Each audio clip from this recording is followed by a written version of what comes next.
नमस्कार, लोकतंत्र देख रहे हैं आप। मैं हूं आपके साथ नेहा दुबे।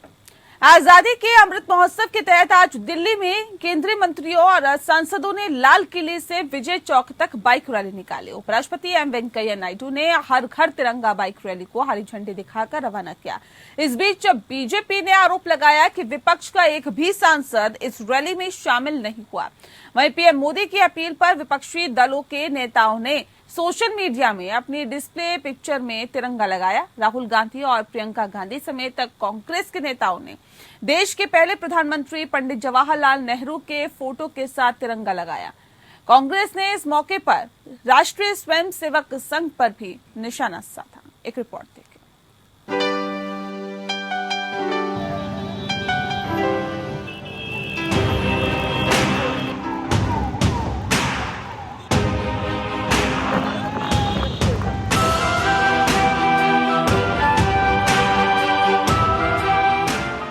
आजादी के 75 साल पूरा होने की खुशी में देश आजादी का अमृत महोत्सव मना रहा है। देखिए, सीधा है, आजादी के 75 वर्ष हो गए, अमृत महोत्सव के रूप में नरेंद्र मोदी मना रहे हैं।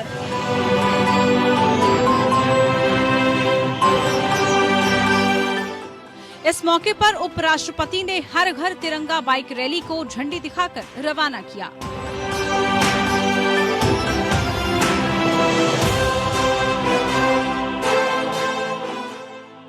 इस रैली में स्कूटी पर स्मृति ईरानी और मीनाक्षी लेखी के साथ कई केंद्रीय मंत्री भी शामिल हुए। प्रधानमंत्री जी के आह्वान पर राष्ट्र का हर नागरिक इस बात का उत्सव मना रहा है कि एक तरफ हिंदुस्तान 75 साल आजादी के एक उत्सव के रूप में मना रहा है, दूसरी ओर प्रधानमंत्री जी का आह्वान है कि आगामी 25 साल संकल्पों से भरा हो, कर्तव्य निष्ठा से भरपूर हो और अपेक्षाओं पे हर हिंदुस्तानी के खरा उतरे। ये प्रयास हम सब हिंदुस्तानियों का, भारतीयों का। देश कौन देशभक्त है सब जानते हैं। वहीं तिरंगा बाइक रैली और तिरंगे को लेकर राजनीति भी तेज हो गई है। बीजेपी ने आरोप लगाया कि विपक्ष के एक भी सांसद ने तिरंगा बाइक रैली में हिस्सा नहीं लिया, जबकि ये किसी पार्टी का कार्यक्रम नहीं बल्कि केंद्र सरकार का कार्यक्रम है। कौन देश के लिए उचित है, कौन देश को आगे बढ़ा सकता है, इन सब विषयों को लेकर जनता जनार्दन जानती है। तिरंगे का क्या महत्व है, आज हम आर्ग्यूमेंट में क्यों पढ़े। तिरंगे का महत्व है, ये देश का नेशनल फ्लैग है, हम इसको मिलकर फहरा नहीं सकते क्या 20 करोड़ घरों में। क्या कांग्रेस को लगता है कि वो अपने घर पे ऊपर, अपने अधीर रंजन चौधरी जी अपने घर के ऊपर, उनके कॉन्स्टिट्यूएंसी में क्या वो एक अपील कर देंगे तो कोई छोटे हो जाएंगे क्या? बिल्कुल नहीं, ये बीजेपी का झंडा नहीं है। कांग्रेस समेत विपक्ष के तमाम नेताओं ने सोशल मीडिया में अपनी डिस्प्ले पिक्चर में तिरंगा को जोड़ा है। वहीं कांग्रेस नेता राहुल गांधी और प्रियंका गांधी ने इस मौके पर देश के पहले प्रधानमंत्री पंडित जवाहरलाल नेहरू के साथ तिरंगे को अपनी डीपी का हिस्सा बनाया है। वहीं कांग्रेस ने कहा कि आजादी की लड़ाई के दौरान निकाले गए अखबार नेशनल हेराल्ड के खिलाफ साजिश की जा रही है। देश कौन देशभक्त है सब जानते हैं। कितना देशभक्ति है कि हमारे देश को आजाद करने के लिए जो अखबार निकाला गया था आजादी की वो जंग के समय, उनके खिलाफ आज जिस घिनौने साजिश हो रहे हैं उसको भी थोड़ा याद करो और उसको भी देखा करो। जिस पत्रिका को सामने रख के हिंदुस्तान की आजादी की लड़ाई लड़ी गई थी, उसके ऊपर किस तरीके के जुल्म और अन्याय हो रहे हैं ये भी देखा करो। कांग्रेस ने आजादी की लड़ाई में हिस्सा न लेने को लेकर भी बीजेपी पर हमला बोला। बीजेपी के मात्र संगठन राष्ट्रीय स्वयंसेवक संघ पर आजादी के 52 साल तक तिरंगा न फहराने को लेकर निशाना साधा। कांग्रेस महासचिव जयराम रमेश ने ट्वीट कर पूछा है कि क्या प्रधानमंत्री का संदेश उनके संघ परिवार तक नहीं पहुंचा, जिन्होंने 52 साल तक नागपुर के अपने मुख्यालय पर झंडा नहीं लहराया। तो पार्टी प्रवक्ता पवन खेड़ा ने आरएसएस प्रमुख मोहन भागवत की डीपी शेयर कर तंज कसा है कि संघ वालों अब तो तिरंगा अपना लो। 1929 में पंडित जवाहरलाल नेहरू ने रावी नदी के किनारे पूर्ण स्वराज का नारा देते हुए कांग्रेस के अधिवेशन में तिरंगा फहराया था। आज उसी तिरंगे को स्वीकार किया गया है राष्ट्रीय ध्वज के रूप में। पर प्रधानमंत्री जी एक चीज तो बताइए, सालों तक आपकी मात्र संगठन ने अपने कार्यालय पर झंडा क्यों नहीं फहरने दिया था? अब तो राष्ट्रीय ध्वज है, देश की आजादी है, सबको करना था, करना पड़ेगा, वरना जनता माफ नहीं। तो किसानों की मांगों पर विचार कर रही कमेटी के सदस्य और महाराष्ट्र के किसान संघ के शेतकरी संगठन के नेता अनिल धनवट ने कहा कि किसानों को आज तक असली आजादी नहीं मिली है, इसलिए वो हर घर तिरंगा अभियान का हिस्सा नहीं बनेंगे। वहीं समाजवादी पार्टी के सांसद शफीकुर रहमान ने भी मांग की है कि तिरंगा लहराने को अनिवार्य न बनाया जाए।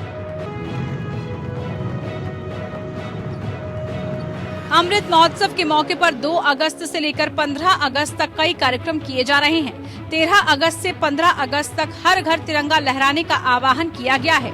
आजादी के अमृत महोत्सव की आधिकारिक यात्रा 12 मार्च 2021 को प्रधानमंत्री नरेंद्र मोदी ने अहमदाबाद के साबरमती आश्रम से की थी।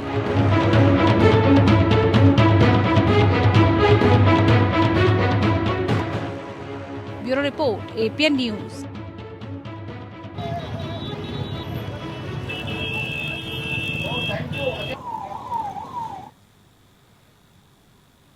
तो आजादी के 75 साल पूरे होने के उपलक्ष्य में खुशी में देश आजादी का अमृत महोत्सव मना रहा है और इस मौके पर उपराष्ट्रपति ने हर घर तिरंगा रैली को हरी झंडी दिखाकर रवाना किया। इस दौरान स्कूटी पर स्मृति ईरानी समेत तमाम जो केंद्रीय मंत्री हैं वो शामिल हुए और वहीं कांग्रेस पर भी निशाना साधा गया। अब सवाल इस बात को लेकर है कि हर घर तिरंगा यात्रा पर आखिर राजनीति क्यों हो रही है, क्योंकि इस पर राजनीति भी तेज हो गई है। भारतीय जनता पार्टी ने आरोप लगाया है कि विपक्ष का एक भी सांसद इस तिरंगा रैली में शामिल नहीं हुआ। विपक्ष का क्या आरोप है ये भी हम जानेंगे। इस विषय पे आज हम तफसील से चर्चा करेंगे। खास मेहमान हमारे साथ मौजूद हैं, उनसे आपका परिचय करा देते हैं। अश्विनी शाही जी इस वक्त हमारे साथ है, प्रवक्ता है बीजेपी के, बहुत स्वागत है सर आपका। महेश चारी जी इस वक्त हमारे साथ है, प्रवक्ता है सपा के। महेश जी बहुत स्वागत है आपका भी। डॉक्टर सुनील कौशिक हमारे साथ हैं जो कि वरिष्ठ पत्रकार है, बहुत स्वागत है कौशिक जी आपका। ओमकार नाथ सिंह जी हमारे साथ जुड़ गए हैं, कांग्रेस के नेता हैं, बहुत स्वागत है आपका भी। इस खास कार्यक्रम की शुरुआत अश्विनी शाही जी आपके साथ करते हैं। सर, ये हर घर तिरंगा यात्रा, इससे क्या संदेश देने की कोशिश की जा रही है देशवासियों को और खास तौर पे विपक्ष को? संदेश नहीं दे रहे हैं, हम पूरे देश को एक संदेश दे रहे हैं। एक हर्षोल्लास का समय है, आजादी का अमृत महोत्सव हम मना रहे हैं, 75 साल होने जा रहे हैं। तो इसमें जो है किसी विपक्ष के लिए नहीं है, ये तो एक हर्ष का विषय है। माननीय प्रधानमंत्री जी ने कहा था और इसकी शुरुआत की। आज विपक्ष जो विरोध कर रहा है वही नेहरू जी की फोटो के साथ माननीय प्रधानमंत्री जी ने ट्वीट किया था, वही फोटो लगाकर किया था कि हमारी तिरंगे की शुरुआत जब से हुई है तो आज भी करना चाहिए। मगर विपक्ष में कांग्रेस जो बैठी है, कांग्रेस के सामने आज भारतीय जनता पार्टी ने सारा मुद्दा छीन लिया है। ये लोग अब आज इस कदर मुद्दा विहीन हो गए हैं कि हर छोटी छोटी चीज पर अपना विरोध जता रहे हैं। आज इस तरीके का कि तिरंगा हम नहीं लहराएंगे। आज देखिए, संस्कृति मंत्रालय ने इन लोगों को निमंत्रण भेजा, ये सरकार का कार्यक्रम था, सबको आना चाहिए था, सबको एक साथ मिलके। अब मेरा तिरंगा तेरा तिरंगा आज कांग्रेस से ही लोग कर रहे हैं कि उन्होंने ये फहराया था, उन्होंने ये किया था, आज भारतीय जनता पार्टी क्यों कर रही है। इसका मतलब आज ये है कि भारतीय जनता पार्टी कोई भी काम कर रही है जो देशभक्ति से ओतप्रोत है, देश की जनता में जनभावना जगाने की बात हो रही है। इन लोगों का अगर कांग्रेस के सांसद इसमें शामिल होंगे या इस बाइक रैली में शामिल होते, तभी आप ये समझते हैं कि देशभक्ति की भावना कांग्रेस के सांसदों में है या कांग्रेस के नेताओं में है? नहीं शामिल होना चाहते तो नहीं हो रहे हैं, इसमें कौन सी बात है? और ये भारतीय जनता पार्टी ये तय करने वाली कौन होती है कि कांग्रेस पार्टी के सांसदों ने उनके अंदर ये देशभक्ति की भावना है या फिर नहीं है? ये रैली इसका पैमाना है क्या, मापदंड है क्या?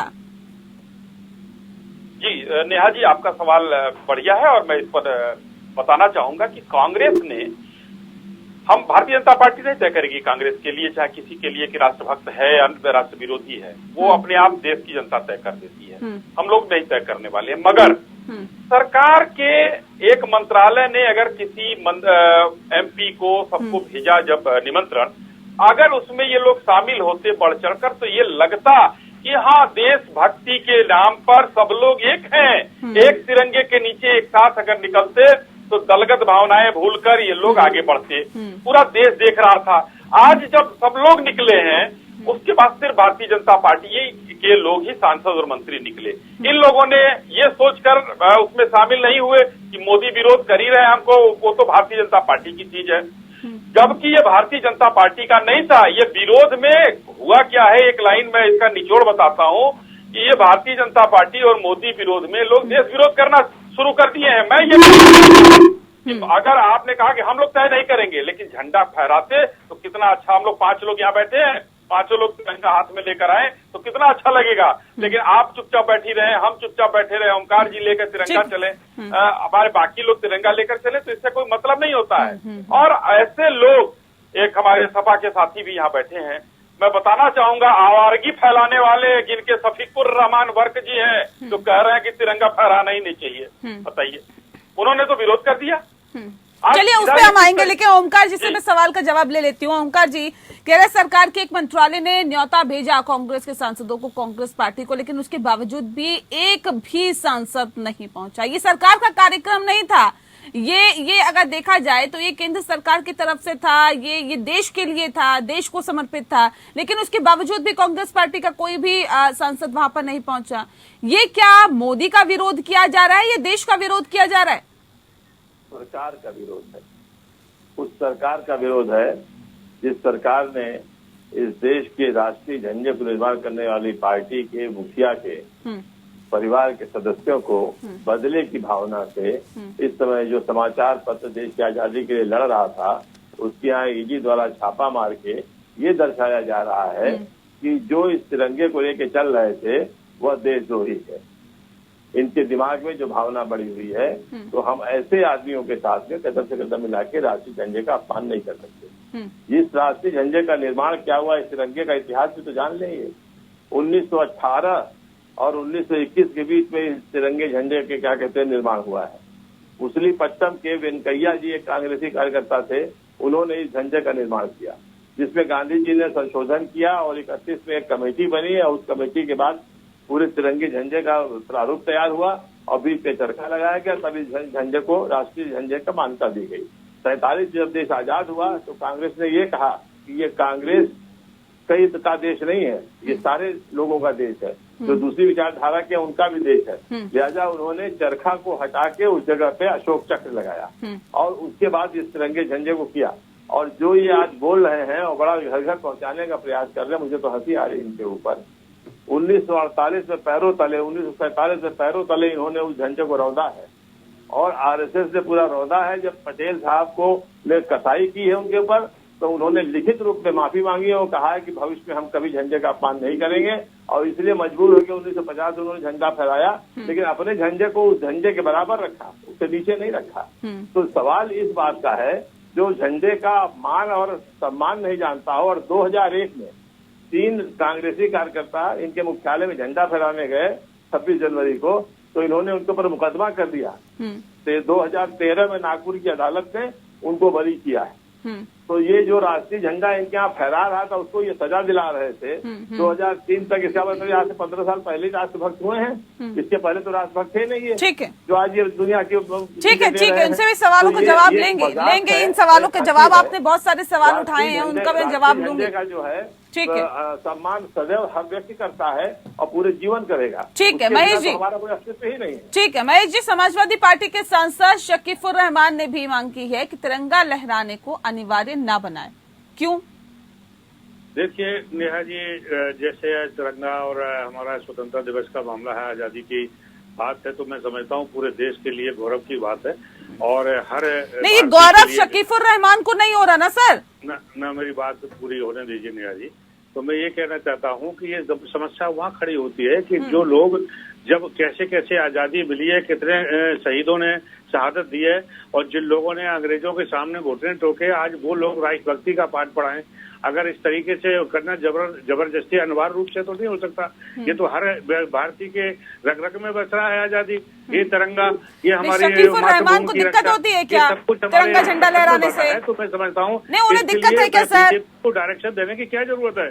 हर भारतीय उसको बनाएगा, घर घर पहुंचाएगा। हमारी पार्टी का भी अभियान है, इन्होंने 13 शुरू किया। हमारा जो है 9 अगस्त से जो अगस्त क्रांति के महान क्रांति का ऐतिहासिक दिन है, वहां से समाजवादी पार्टी का ऑलरेडी हमारा प्रोग्राम चेकआउट हो गया।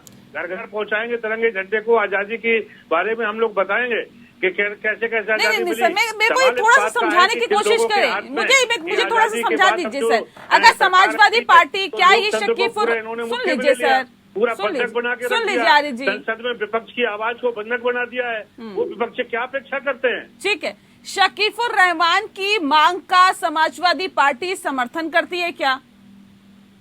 नहीं, मांग क्या, जबरदस्ती कोई चीज नहीं कहलवाई, हमारा जबरदस्ती की क्या बात है सर? ये किसी धर्म विशेष के साथ थोड़ी जुड़ा हुआ है। ये जन्म सिद्ध अधिकार है कि हम लोग राष्ट्रीय पर्व को मनाएं। जबरदस्ती किसने किया प्रभु, ये बताइए। ये तो एक निवेदन किया गया है कि सब लोग करें, लेकिन क्या दूसरा सर्टिफिकेट देगा, वो आदेशित करेगा? तो ये तो गलत बात है। भारतीय जनता पार्टी कब से तिरंगा का सम्मान, किसने आदेश दिया है तो बताएं, नाम बताइए, किसने आदेशित किया? 1948 निकाला गया है क्या? इनके मुख्यालय पर फहराया गया, और आज भी इनके पेट में दांत है, पेट में पाप है। ये राजनीति कर रहे हैं, और मैं समझता हूँ इस राष्ट्रीय पर्व को लेकर के, तिरंगा को, राष्ट्रीय ध्वज को लेकर राजनीति नहीं होनी चाहिए। ये हर भारतीय, वही मैं आपसे कह रही हूँ सर, ये किसी जाति धर्म विशेष के साथ जुड़ा हुआ है क्या? तिरंगा किसी जातीय धर्म विशेष के साथ जुड़ा हुआ है क्या? ये देश की आन बान शान है, और इसको लहराना अनिवार्य ना बनाए, ये जो बयान है, मैं उसका संदेह विच्छेद करना चाह रही थी, मैं उसका विश्लेषण समझना चाह रही थी सर। पड़ा है, लेकिन आप बता रही हैं तो मैं तो एक समाजवादी पार्टी के प्रवक्ता के नाते पार्टी की लाइन को बता रहा हूँ, और पार्टी की लाइन ने तय कर दिया है कि 9 अगस्त जो अगस्त क्रांति है, जो देश में ऐतिहासिक पर्व था, जिस दिन से आजादी का बुगल फूका गया, जिस दिन जन आंदोलन, भारत छोड़ो आंदोलन, आप समाजवादी पार्टी को क्योंकि रिप्रेजेंट कर रहे हैं, आप ये बताइए, शकीफुर रहमान की इस मांग का आप भी समर्थन करते हैं कि अनिवार्य नहीं करना चाहिए? नहीं, वो उनके बयान को आप बता रहे, हमने नहीं देखा है उन्होंने क्या कहा। अगर आप चलाएं तो हम उसमें टिप्पणी, पूरा देश देख लिया है, प्रवक्ता आप दिखाइए क्या उन्होंने बोला है। ठीक है, सुनील कौशिक जी, कैसे देखते हैं इस पूरे मामले को? और ये हर घर तिरंगा, ये कितना जरूरी आप समझते हैं? आज तक तो हर घर तिरंगा जरूरी नहीं था, लेकिन फिर भी लोगों के दिल में तिरंगा उतना ही ज्यादा महत्व रखता है जितना पहले रखता था। आज भी देशभक्ति का जज्बा उतना ही है जितना पहले था। तो क्या ये हर घर तिरंगा यात्रा का कोई महत्व आप समझते हैं? क्या औचित्य इसका समझते हैं? देखो नेहा जी, जो आपने कहा कि पहले जो महत्व था वो अब है, मैं व्यक्तिगत तौर पर कहूँ कि वो अनुभव अब नहीं महसूस करते लोग। जब हम छोटे लोग थे, जब स्कूल जाते थे, और जिस तरीके का झंडारोहण पूरे गांव में फिर आकर के होता था, हर घर से व्यक्ति पहुंचता था स्कूल में, और एक रूल और एक रबड़ के पीछे हम लोग गाने गाते थे और कितनी खुशी जाहिर होती थी, वो सब चीजें मुझे लगता है अब नहीं है।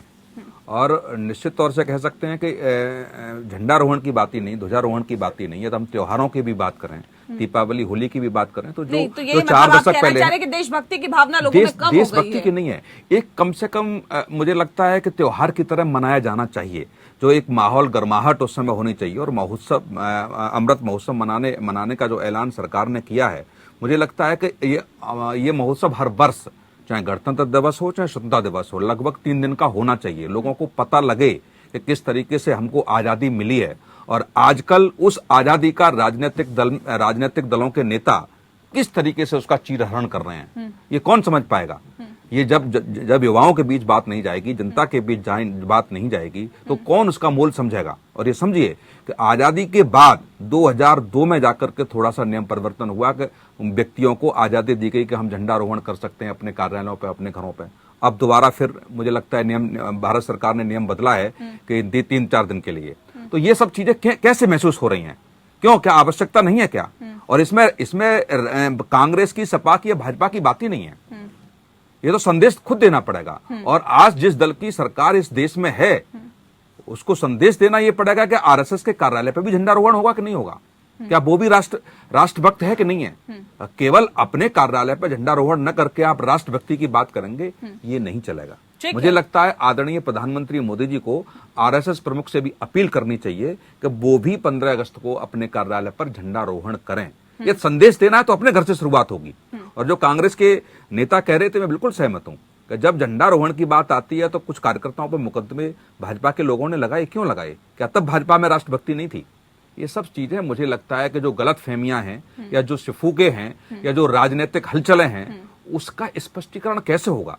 तो कम से कम महोत्सव के रूप में मनाएंगे, 4 बातें विपक्ष के लोग कहेंगे, 4 बात पक्ष के लोग कहेंगे, क्लियरिटी कुछ सारी चीजें होंगी और जो प्रेम ध्वज के साथ होना चाहिए उसमें मुझे लगता है महोत्सव मनाने में कोई किसी को आपत्ति नहीं होनी चाहिए। अश्विनी जी, क्या इसका राजनीतिकरण करने की कोशिश की जा रही है कि भारतीय जनता पार्टी की तरफ से? और दूसरी बात, दूसरे सवाल का भी जवाब दीजिएगा, क्योंकि कांग्रेस महासचिव जयराम रमेश ने भी ट्वीट करके पूछा है कि क्या प्रधानमंत्री का संदेश उन संघ परिवार तक नहीं पहुंचा जिन्होंने 52 साल तक नागपुर के अपने मुख्यालय पर झंडा नहीं लहराया? देखिए, कांग्रेस भ्रम फैलाती है। अभी कौशिक जी ने जो कहा, 2002 में एक जनहित याचिका दायर की गई और जनहित याचिका में ये कहा गया कि क्या कहते हैं, अब झंडा जो है, सुप्रीम कोर्ट का जो फैसला आया तो उस फैसले के बाद झंडा फहराया जाना शुरू हुआ है और तब जाकर पूरे देश में सब लोगों ने अपने घरों पर, नहीं तो उसके पहले जो व्यक्ति झंडा फहराता था उसको जेल हो जाती थी। 26 जनवरी 15 अगस्त की बात अभी कौशिक जी ने ये चीज बताई है, तो इस चीज को मानना पड़ेगा। तो इसलिए वहां पर नहीं फहराया जाता था। अब 2002 में जब ये हुआ कि हाँ ये फहराया जाएगा, ये इसके नियम है, इसके कानून है, ऐसे आप फहरा सकते हैं, शाम को उतार लेंगे, पूरा एक उसके लिए सुप्रीम कोर्ट ने आदेश जारी किया जनहित याचिका पर। उसके बाद वहां भी झंडा फहरता है। तो ये कांग्रेस भ्रम फैलाती है, जैसे राहुल गांधी भ्रम फैलाते थे, एक बार माफी मांगना पड़ा था लिखित रूप से, उस तरीके से वो भ्रम था। आरएसएस को जिस तरीके से गांधी जी का हत्यारा बताया था, उन्होंने माफी मांगा था उन्होंने।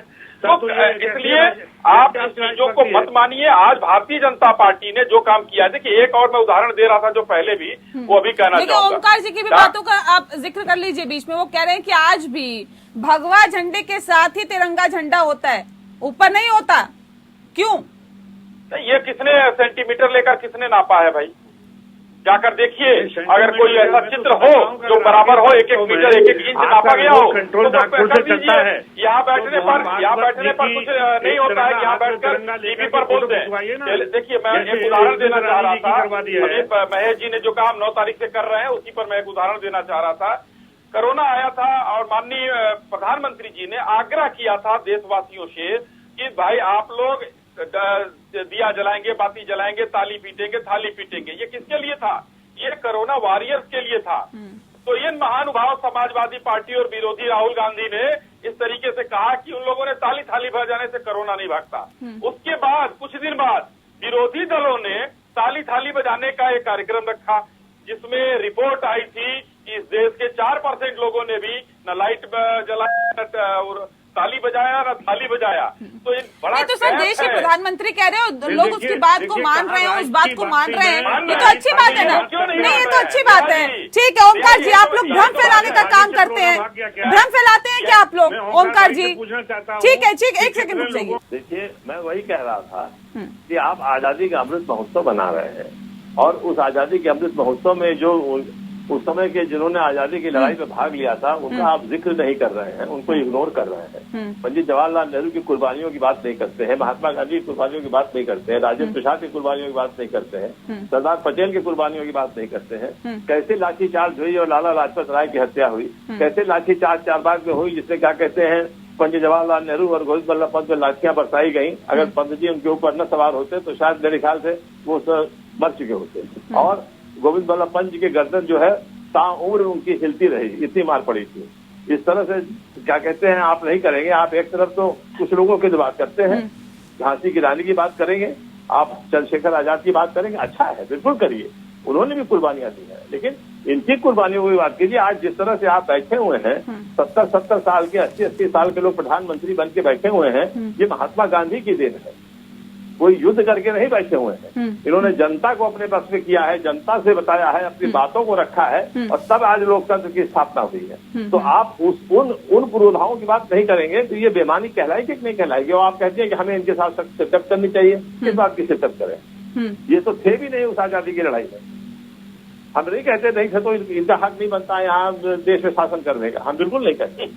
लेकिन जो इस परंपरा का पालन ये कर रहे हैं और जिस परंपरा को ये ला रहे हैं वो बहुत ही चिंतनीय विषय है और बहुत ही निंदनीय है। अगर इन्होंने इस चीज को नहीं छोड़ा तो भविष्य में क्या होगा इस देश का भगवान ही जाने। ठीक है, अश्विनी जी जवाब दीजिए। जी देखिए, कांग्रेसी लोग इस तरीके से कहते हैं ये लोग थे नहीं, ये लोगों ने आजादी की लड़ाई में हिस्सा नहीं लिया। तो क्या ओमकार जी ने, मैंने, अपने जो है क्या कहते हैं सुनील जी ने, महेश जी ने, इन्हीं लोगों ने, सबने, किसी ने आजादी की लड़ाई में हिस्सा नहीं लिया भाई। हमारे भी बाप दादा रहे होंगे, लड़ाई में रहे होंगे। वो एक गांधी जी थे, गांधी परिवार था, भगत सिंह थे, जिन्होंने बढ़ चढ़कर हिस्सा लिया, वो लोगों का नाम आया।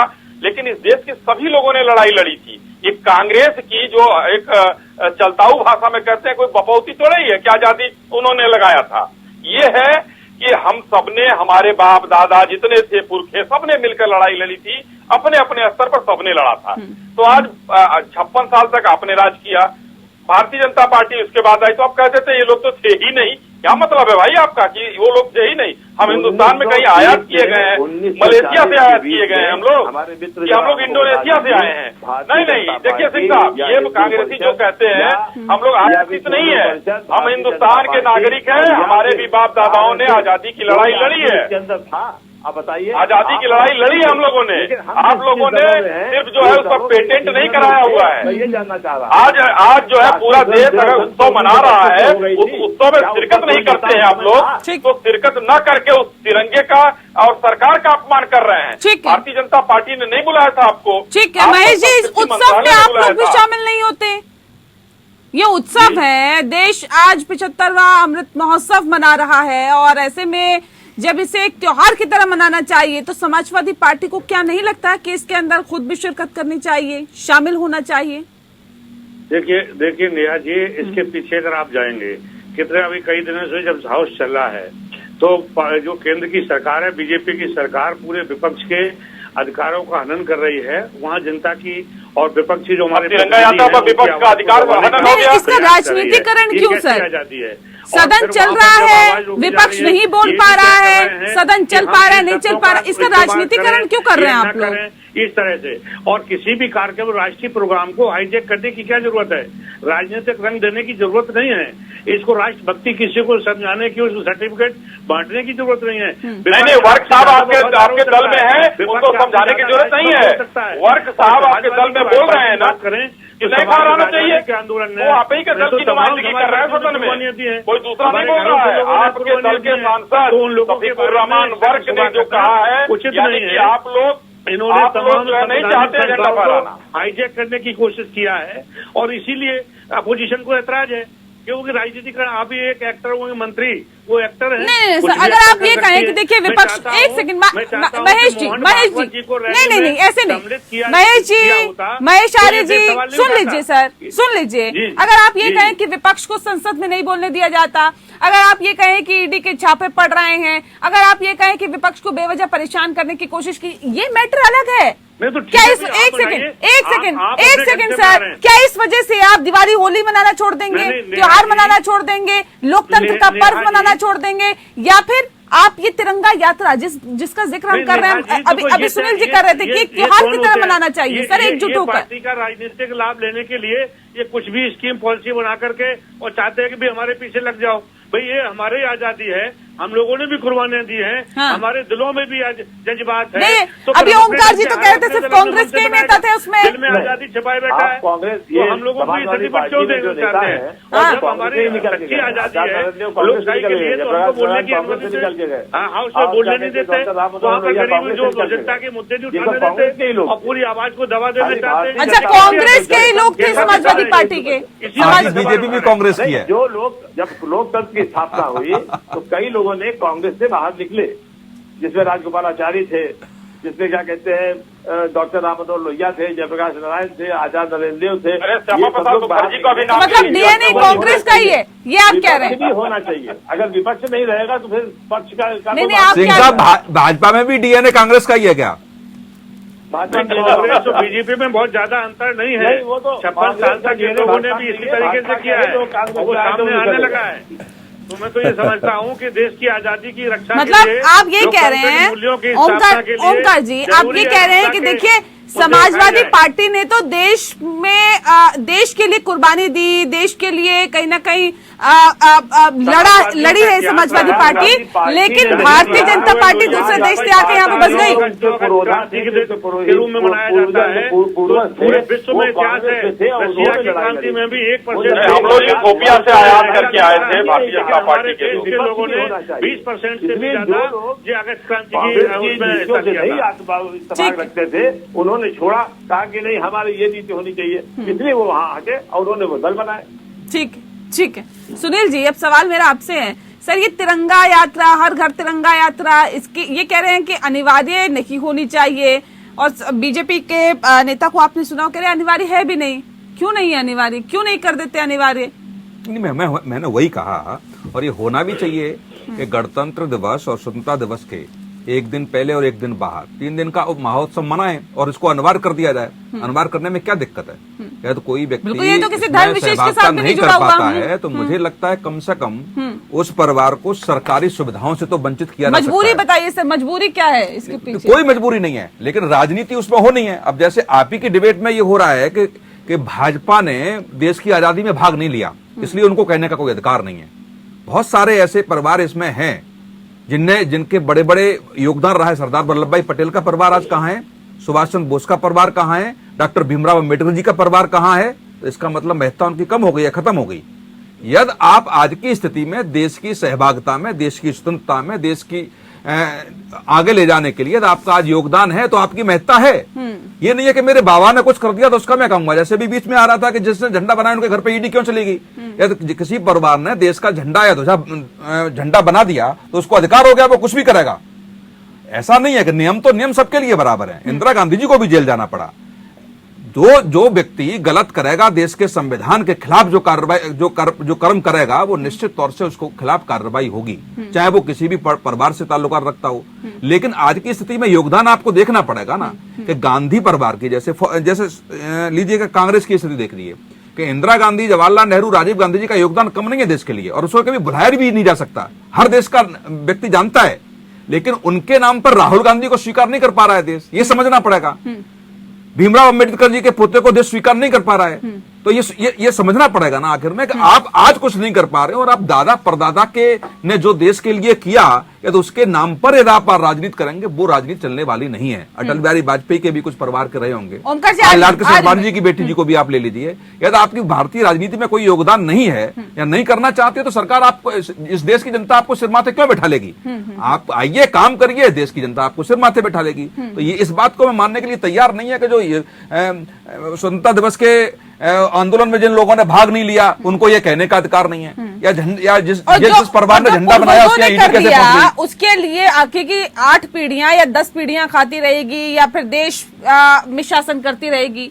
यहाँ तो जनता को पूरा अधिकार है, वो चुने कि आखिर वो किसको चुनना चाहती हैं, किसको शीर्ष पर बैठाना चाहती है और किसको नहीं। ओमकार जी जल्दी से अपनी बात रखिए जी। मैं कौशिक जी ने जो बात कही, शायद तो मेरी बात समझ नहीं पाया जो मैं कह रहा था। देखिए, ये जनता का अधिकार है कि वो किसको चुने और किसको न चुने। और मैंने ये नहीं कहा कि आपका हक नहीं है कि आप यहाँ पर बैठे। मैंने ये कहा कि आपने भी सुना होगा, मैंने कहा कि उस समय ये लड़ाई में नहीं थे, लेकिन आज मेरे शासन में तो हमें इससे कुछ परहेज नहीं है, क्योंकि जनता ने इनको चुना है। जनता सर्वोपरि है, वो नियम हमारा ही बनाया हुआ है, मतलब हमारे पूर्वजों का बनाया हुआ है, समझे आप? तो ये बात नहीं है। और जहाँ तक मैंने कहा, हमारे से आगे नहीं बढ़ पा रहे हैं सिंह साहब, एक बात तो है, हमारे से आगे नहीं बढ़ पा रहे हैं सिंह साहब। फिर सुन लीजिए। और जहां तक रह गया, मैंने कहा कि जो ईडी वाला काम किया है, अवश्य अगर उन्होंने गलती की है तो आप अवश्य करें, लेकिन बदले की भावना से नहीं। ये बदले की भावना से काम, ये कैसे तय होगा?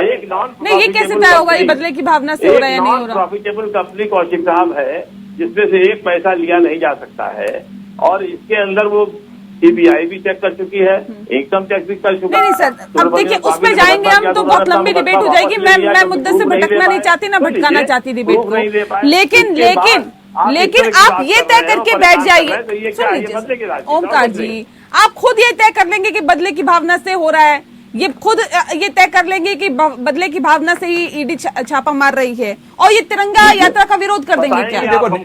ये तो आप समझिए कि ईडी उसको इसमें मिक्स करने का क्या, यानी कि खुद राजनीति आपका तो राजनीतिक करियर बहुत बड़ा रहा है। ये तो ईडी और सीबीआई है। सिंह साहब आप एक मिनट सुन लीजिए। ये तो ईडी सीबीआई बहुत बड़ी एजेंसियां हैं। ये तो गांव का व्यक्ति के खिलाफ भी एफआईआर होती है, और गांव में भी कोई दरोगा आता है तब भी आरोप लगाता है ये पड़ोसी ने कराया होगा। ये पड़ोसी की इसमें भूमिका है। तो आरोप तो आपसे विश्वास दिलाते हैं कि हम पहले आदमी आपके साथ होंगे कि आप राहुल गांधी को बंद बात कर रहे हैं। लेकिन मित्र प्रवक्ता याद रखिए, तो शुरुआत तो उन्होंने करी थी 3000 सत्ता में थे, तो इन्होंने भी उसका दुरुपयोग किया था 3000 विपक्षी लोगों के ऊपर। 19 लीजिए, महेश जी भी आरोप लगा रहे हैं, कुछ सुन लेते हैं। ओमकार जी, ओमकार जी एक सेकंड, महेश जी भी कुछ कह रहे हैं। ऐसी बात मत करिए। मैं ये कहना चाहता हूँ नेहा जी कि जब सत्ता में कांग्रेस पार्टी हुआ करती, उम्मीद की गवर्नमेंट थी, तो इन्होंने भी विपक्ष की आवाज को दबाने की पूरी कोशिश की। लीजिए, सीबीआई अभी आप कह रहे थे पूर्वज जो इनके हैं वो कांग्रेसी है, बोलना पड़ा, इनको भी दबाया था।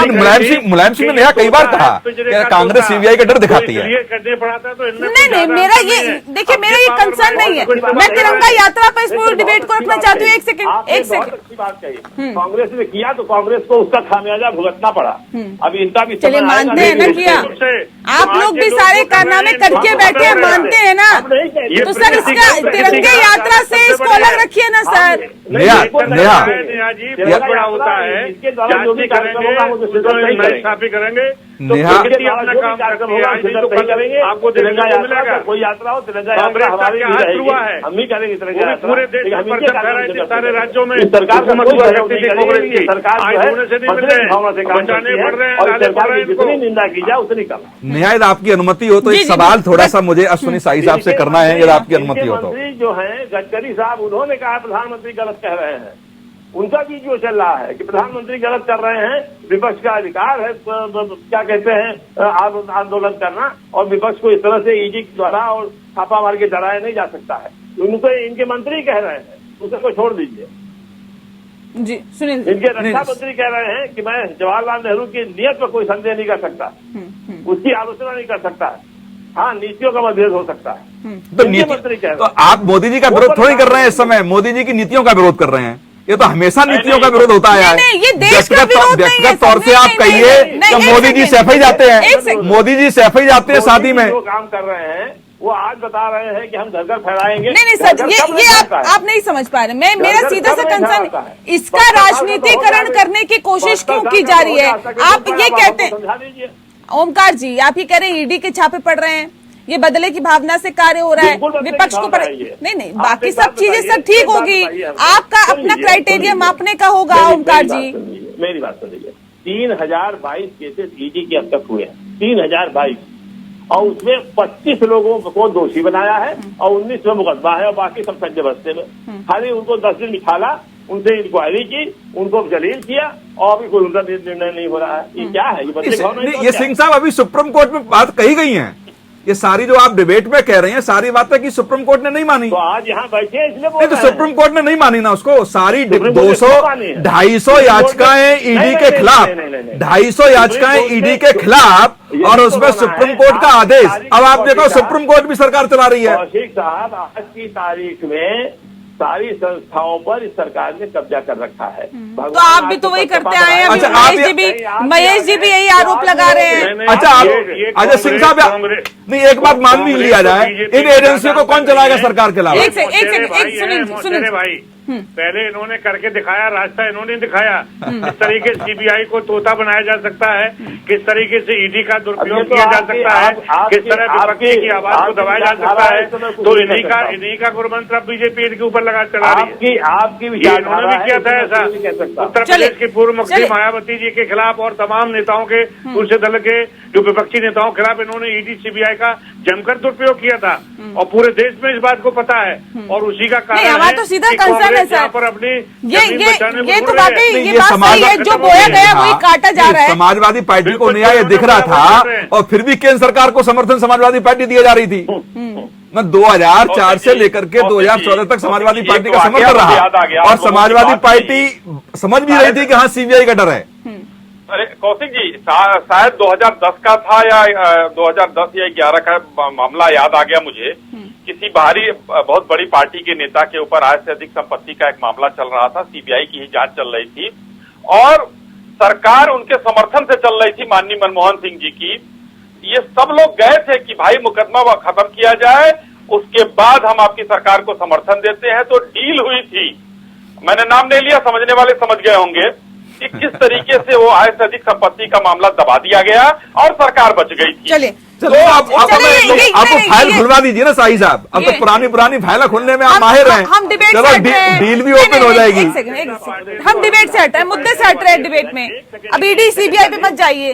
शाही साहब एक छोटा सा सवाल है, जो यहाँ दिल्ली के गलियारों में घूम रहा है, थोड़ा सा मैं शाही साहब से स्पष्टीकरण चाहूंगा। पैसा जहाँ रखा था, सिंह साहब, छापा पड़ने गया तो दिल्ली से पुलिस भेजी गई कि छापा न पड़े। सिंह साहब, थोड़ा सा बदले की भावना, थोड़ा सा मैं ये कह रहा हूँ, जो सरकार नंगा नाच नाच रही है, ये सरकार को जनता बताए। नहीं अभी बता रहे हैं महेश जी, ये सब आप लोगों से ही सीखा हुआ है सर। एक सेकंड रुक जाइए, सुनील जी, मैं रुक सीखा है, आप भी कमाल कर रही है। नहीं क्या सीखा हुआ है? मैं तो सवाल कर रही हूँ सर, आप लोग समाजवादी पार्टी के नेता कह रहे हैं, हम थोड़ी कह रहे हैं सर। आप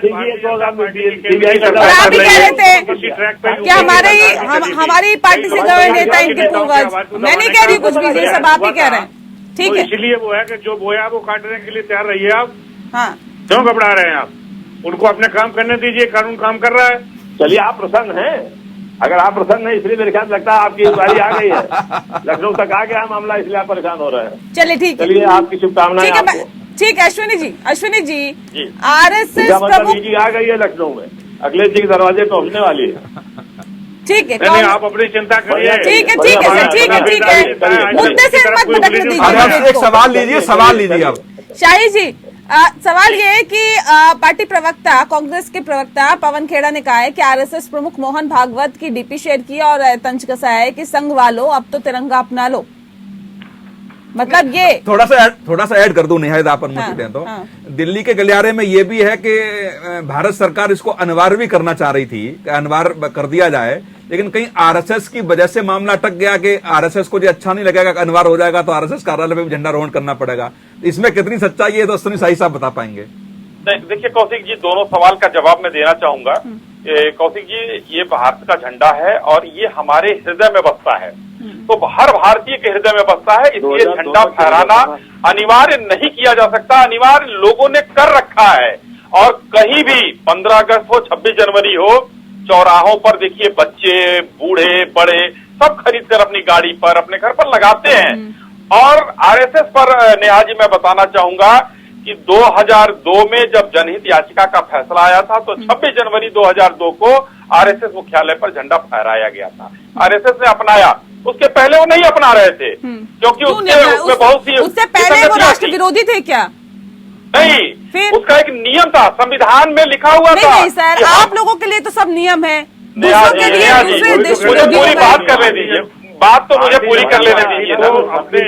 संविधान निर्माताओं ने मैंने तो किसी के बीच, सिंह साहब आज आप क्यों इतने तड़प रहे हैं? सिंह साहब ये बताइए, आप तो बड़े गंभीर हैं, बहुत सम्मान करता हूं मैं आपका, आप तो कभी बीच में बोलते ही नहीं किसी के, लेकिन आज कुछ कष्ट है। लगता है कि जो ईडी का छापा जो है, जिस तरीके से वो सील उल हुआ है, इससे थोड़ा सा विचलित है कांग्रेस के लोग। मेरा एक लाइन पूरा करके मैं समाप्त करूंगा अपनी बात को। नेहा जी, किसी के लिए नहीं था, संविधान निर्माताओं ने राष्ट्र ध्वज को जब भारत को दिया, समर्पित किया संविधान, तो उसमें लिखा था कि राष्ट्रीय ध्वज का ये नियम होगा, ये कानून होगा। कोई आम व्यक्ति उसमें है, कोई आम व्यक्ति अपने घर, कार्यालय, कोई संगठन अपने कार्यालय, मुख्यालय पर राष्ट्रीय ध्वज नहीं फहरा सकता। ये इसी के खिलाफ शायद मुझे याद है नवीन जिंदल जी उस समय कांग्रेस के सांसद हुआ करते थे, वही जनहित याचिका उन्होंने भी किया था और उन्होंने लड़ाई लड़ी उसके लिए। उसके बाद 2002 में माननीय सुप्रीम कोर्ट ने आदेशित किया कि इस नियम और कानून से झंडा फहराया जा सकता है। एक सवाल और सर, क्योंकि अगर आप ये कहते हैं कांग्रेस इसमें शामिल नहीं हुई, कांग्रेस राष्ट्र विरोधी, मैं सिंह साहब आ रही हूँ, एक सेकेंड, लेकिन अब कांग्रेस के साथ ही अगर किसान भी ये कह रहे हैं कि हम भी इसमें शामिल नहीं होंगे क्योंकि किसानों को असली आजादी आज तक नहीं मिल पाई, भले ही मोदी सरकार ने तमाम वायदे किए, तो यानी कि किसान भी राष्ट्र विरोधी हो गए क्या? कौन किसान कहा, आप बताइए जरा। मैं बता रही हूँ, मैं क्षेत्रकारी संगठन के नेता अनिल धनवट ने कहा है कि किसानों को आज तक असली आजादी नहीं मिली। संगठन किसान नहीं हो जाता। यही बात जब किसान आंदोलन चल रहा था तो 400 कुछ लोग जो है संगठन है, उसमें 40 संगठन ही आए थे, बाकी नहीं आए थे। और वही किसान जो विरोध कर रहे थे, 40 संगठनों के पीछे ही आपको वो तीनों कृषि कानून, जिसे काले कानून कह रहे थे, वो वापस क्या कह रहा हूँ एकदम नेहा जी, उसी आपके सवाल का जवाब आ रहा है, मेरी पूरी बात हो जाने दीजिए, सवाल का जवाब मिल जाएगा। वही जो माननीय प्रधानमंत्री जी ने ले लिया वापस और कहा कि भाई हाँ हो सकता है हम कुछ लोगों को समझाने में समझाने में सफल नहीं हुए, उन्होंने कानून को खराब नहीं कहा। उसमें एक लाइन आई थी, सारे विरोधी लोग वहाँ विरोध कर रहे थे और यही किसान लोग अंबानी और अडानी का विरोध कर रहे थे, उसके साइलों में ले जाकर लाइन लगाकर खड़े थे, वही विरोध कर रहे थे। पंजाब में साइलों में जमा करने के लिए मेरा तो सीधा कंसर्न सर ये है कि अगर कांग्रेस शामिल नहीं होती तो कांग्रेस तो राष्ट्र विरोधी हो गई, लेकिन जब किसान मना करते हैं कि अच्छे दिन हमारे अभी तक नहीं आए, हम शामिल नहीं होंगे, तो वो भी हो गए क्या? हम कांग्रेस को राष्ट्र विरोधी नहीं कह रहे हैं, कांग्रेस राष्ट्र विरोधी हम कहा ही नहीं हमने। नहीं, आप लोग कहते रहते हैं, अभी नहीं कहा तो क्या हो गया? 3600 बार कहते हैं सर आप लोग देश विरोधी है, राष्ट्र विरोधी है। हम दो भाई हैं, अगर हम दो भाई हैं, चार भाई हैं, अगर एक भाई के घर में शादी हो, तीन भाई ना शामिल हो, तो यानी कि उसका विरोध तो कर ही रहे हैं ना, ये तो साबित है।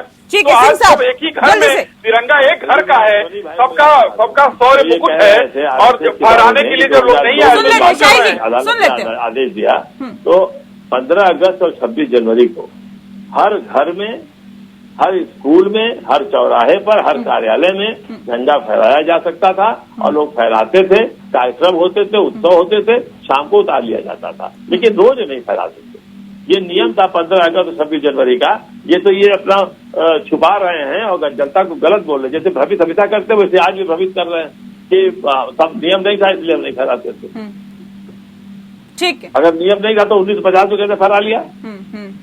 1950 जब सरदार पटेल थे, उन्होंने माफी मांगी और लिख के दिया, कौन क्या कहते हैं जो आरएसएस प्रमुख थे, उन्होंने लिख के दिया कि हम झंडे का अपमान नहीं करेंगे और फहराएंगे, तो 1950 फहराया। उनके मृत्यु के बाद फिर उन्होंने बंद कर दिया था। ठीक है, चलिए, जाहिर तौर पे अब ये कहा जा सकता है कि हर घर तिरंगा यात्रा पर भी अब राजनीति शुरू हो गई है। हालांकि इससे बचना चाहिए, जहां तक हमारा ये कहना है, इससे बचने की कोशिश करना चाहिए, क्योंकि अगर देश अमृत महोत्सव मना रहा है तो उसे सभी पार्टियों को अपनाना चाहिए और उसमें बढ़ चढ़ कर हिस्सा लेना चाहिए। बहुत शुक्रिया आप सभी मेहमानों का हमारे साथ इस खास चर्चा में शामिल होने के लिए। तो ये कहा जा सकता है कि अमृत महोत्सव के मौके पर 2 अगस्त से लेकर 15 अगस्त तक कई कार्यक्रम आयोजित किए जा रहे हैं और 13 अगस्त से 15 अगस्त तक हर घर तिरंगा का आह्वान किया गया है और प्रधानमंत्री नरेंद्र मोदी ने भी इसमें शामिल होने की लोगों से अपील की है। वाकई इस पर अब राजनीतिक पार्टियां क्या राजनीति करने से बचती हैं या फिर इसी तरह से इस पर राजनीति की जाती है, ये वाकई देखने वाली बात होगी। लोकतंत्र में फिलहाल इतना ही।